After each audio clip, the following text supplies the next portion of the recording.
इन ए वे देखिए जो चीज़ है वो फॉर्चुनेट है, चीज़ों का समझना, ड्रॉप होना सब अच्छा है, लेकिन ज़िंदगी में फिर भी एक मोमेंट रहता है, वो मोमेंट है। आपने जो कंपेयर किया अपनी लाइफ सिचुएशन को, ये समंदर की तरह है, तो समंदर की लहरें उठती हैं अपने ढंग से टकराती हैं और अपना रास्ता वो तय करती हैं। तो ज़िंदगी भी अपना रास्ता तय करती है, वो आपको उधर ले जा रही है। हमको कुछ नहीं पाना है, ये अवस्था देखा जाए फाइनली एक एनलाइटनमेंट की अवस्था इसको कह सकते हैं, अलग अलग कंसेप्ट की तरह से। एक कंसेप्ट वो है, लेकिन एक किसी इल्यूसिव एनलाइटनमेंट की तलाश करने की कोई ज़रूरत नहीं होती है, वो हमको बल्कि कंफ्यूज करता है। तो हमको अगर लगता है कि उसको ड्रॉप कर दे रहे हैं या हमसे ड्रॉप हो रहा है तो इट इज़ बेटर, लेकिन फिर भी हमारे अंदर कुछ होता है जो ये कहता है कि नहीं कुछ तो है। और फिर वो जो कुछ है, जो नेमलेस चीज़ हमको धक्का दे रही है, वो हमको मोमेंट भी देती है। आप आए यहाँ पर तो ये तो माना ही जाएगा एज्यूम करके कि आने के पीछे कुछ न कुछ तो डिज़ायर बेशक होगी, और यहाँ लाने में वो जो समंदर है यूनिवर्सल कॉन्शियसनेस का, तो वो यूनिवर्सल कॉन्शियसनेस का जो ओशन है वो हमको ऑटोमेटिकली कभी कभी कहीं ले जाएगा, किसी जगह हम पहुँचेंगे। तो उस अपॉर्चुनिटी का हमको एज ए ऑब्जर्वर देखना चाहिए कि हम क्या बेस्ट यूज कर सकते हैं, उसको खोना नहीं चाहिए, मेरा एक कहना है।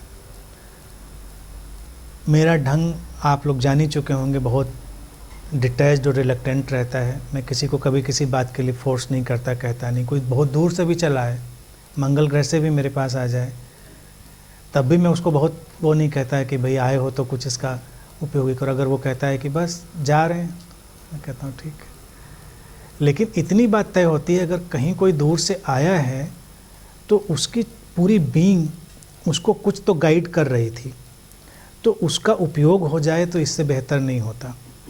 कई बार ऐसा भी होता है, लोग दूर दूर से मेरे पास आ जाएंगे और फिर पता नहीं कहाँ कहाँ की इधर उधर की बातें करेंगे, फला मास्टर, ये मास्टर, वो मास्टर, ये सब। तो मेरा कहना है कि उनका क्या करना है, इस मोमेंट पे तो कोई मतलब नहीं है। या फला किताब, ये किताब, वो तो आप घर में पढ़िए, घर में सुनिए। यहाँ तो आप मेरे आमने सामने हैं। तो इस बात को डिनाई अपने माइंड में नहीं करना है कि हम यहाँ पर आमने सामने नहीं हैं, तो उसका उपयोग करना है।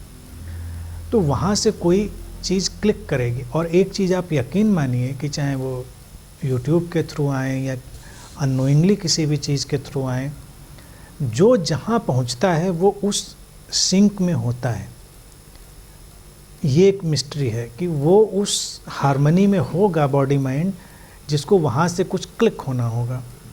तो इतना मैं यकीन करता हूँ कि जो भी यहाँ आएगा तो वो कहीं ना कहीं मेरे पैटर्न पे चल रहा होगा, मेरे पैटर्न का कुछ ना कुछ फीडबैक पड़ा होगा, उसको कुछ ना कुछ हिंट, हेल्प कुछ मिलेगी यहाँ पर, इसीलिए वो यहाँ पर आए। अदरवाइज़ वो नहीं आ सकता था। दुनिया देखिए बहुत बड़ी है, छोटी भी है, एक साथ दोनों चीज़ें हैं, और जाने के लिए भी हज़ारों लाखों जगह आदमी जाएगा। जिसको भटकना है वो भटकेगा, और जिसको नहीं भटकना है वो नहीं भटकेगा। जिसको जहाँ जाना है वो वहीं पहुँचेगा। तो जो यहाँ आया इसका मतलब वो सिंक है। तो अगर आपके इस जर्नी के पैटर्न को देखा जाए तो यही तो मेरा पैटर्न है। तो आपको आज नहीं कल, कल नहीं परसों, जैसा कि आपको समझ में आया कि इनलाइटनमेंट के लिए हम कुछ कर नहीं सकते, तो बिल्कुल ट्रुथ है, कुछ नहीं कर सकते। कोई फार्मूला, कोई कोर्स नहीं गारंटेड इनलाइटनमेंट का कि हम कल को आपको 5 दिन की वर्कशॉप कराएं गारंटेड इनलाइटनमेंट, और 5वें दिन आपको सर्टिफिकेट दे दें। देने को दे सकते हैं, एज ए ड्रामा अच्छा लगेगा, मज़ा भी आएगा कई लोगों को, लेकिन ऐसा कुछ होता नहीं है। क्योंकि यही जर्नी तो जिसका आप डिस्क्रिप्शन कर रहे हैं, यही तो मेरी जर्नी थी। मैंने पढ़ा, देखा, सुना सब चीज़ें, और मुझे भी नहीं पता था कि वो क्या चीज़ है जिसकी तलाश में लोग मारे मारे घूम रहे हैं, या वो क्या चीज़ है जिसको मैं भी ढूंढ रहा हूँ। मुझे भी नहीं पता था until I reached there। लेकिन जब वो चीज़ अचानक आउट ऑफ ग्रेस हुई तो मुझे लगा कि exactly this is the point. तो वो क्या है कि जो उस ऐसे पैटर्न से गुजरा होगा कोई व्यक्ति, वो खींचकर मेरे पास आएगा, क्योंकि उसको क्लू मिलेंगे। नहीं कुछ होगा तो अगर मेरे पास वो बस रहेगा 2 दिन 3 दिन, तो उसको एक इनबिल्ट सपोर्ट, इनबिल्ट उसको एक देखा जाए एनर्जी या जो भी कहा जाए मिलेगा, क्योंकि इस बॉडी माइंड मैकेनिज्म में वही चीज़ है। तो इसलिए ये आना होता है और इसलिए वो चीज़ होगी। तो जो हो रहा है बिल्कुल बेहतर है, उसको होने दीजिए। फ्लाइट का जो फियर है वो अगेन मेरे पास एक हमसे बहुत क्लोज जुड़ी हुई महिला हैं, उनके साथ हादसा हुआ था, तो वो इस समस्या को लेके आए थे। मैंने उनको बहुत अच्छा सुंदर समाधान दिया था, आपको भी देखिए बहुत मज़ा आएगा समाधान में। तो उनके हस्बैंड भी आए, उन्होंने कहा बड़ी मुश्किल हो गई, अब ये तो जाने नहीं चाहती फ़्लाइट से। मैंने कहा हुआ क्या? तो जब किसी फ़्लाइट में वो गई होंगी तो फ़्लाइट डिस्टर्ब हो गई और वो उनको जर्क लगे और लगा कि अब गिरने वाली है। सब इतना पैनिक हो गया सारे लोग वहाँ पर। अब उनको इतना पैनिक हो गया कि अब मैं फ़्लाइट से नहीं, मुझे ट्रेन से करा दो टिकट। बड़ी मुश्किल है। जब मेरे पास आई तो मैंने उनको कहा देखिए इट्स सो सिंपल, फ़्लाइट के फ़ियर से हमने देखिए आपको कार का फ़ियर होता तो शायद ये आंसर मैं नहीं दे पाता, मुश्किल होती। फ़्लाइट के फ़ियर का हमने कोई ज़रूरत ही नहीं है। अगर फ़्लाइट क्रैश हुई तो आप बचोगे ही नहीं, पैनिक करने के लिए रहोगे ही नहीं। और अगर वो सेफ लैंड कर गई तो आप रहोगे, कोई चिंता की बात ही नहीं। एक कार वाला चक्कर तो है नहीं, कार वाला चक्कर तो नहीं कहीं टकरा गई, हाथ पैर टूट गए और अब हॉस्पिटलाइज्ड रहेंगे या कहीं कुछ आर पार का, तो डरना क्या बात है भाई। अगर आराम से लैंड हो गए तो खुश रहिए, एंजॉय करिए, पार्टी करिए। और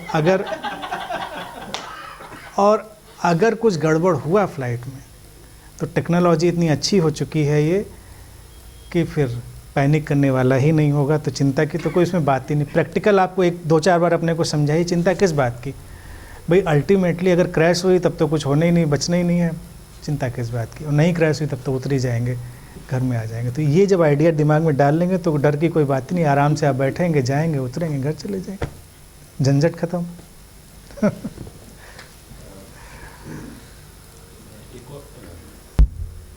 कहना चाहता था मैं अच्छा कि मैं आपका बहुत बहुत आभारी हूँ, क्योंकि इतने सालों में स्पिरिचुअलिटी को लेके इतना कुछ बखेड़ा है कि कुछ समझ में नहीं आता था। जो कल से बात चल रही है गोरख धंधा की, तो आपने इसको जितना ब्रेक किया है मैं कहीं और देखता नहीं हूँ। तो आपका बहुत बहुत आभार है कि आपने इस सारी चीज़ को इतना सटीक तरीके से और पूरा डिमिस्टिफाई करके रखा।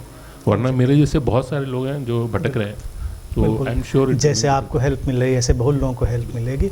और ये जो करना संभव है ये आप सबके मोहब्बत की वजह से ही संभव है, क्योंकि देखिए पत्थर पे सिर फोड़ने से तो कोई फ़ायदा नहीं। I am very practical person, मैं बिल्कुल प्रैक्टिकलिटी में यकीन करता हूँ। तो जब लोग समझ रहे हैं तो लगता है खुशी होती है। तो ये आप सबकी जो मोहब्बत है वही इसको आगे ले जा रही है। तो एक कलेक्टिव वर्क है, एग्जैक्टली इसमें हम सब लोग साथ चल रहे हैं।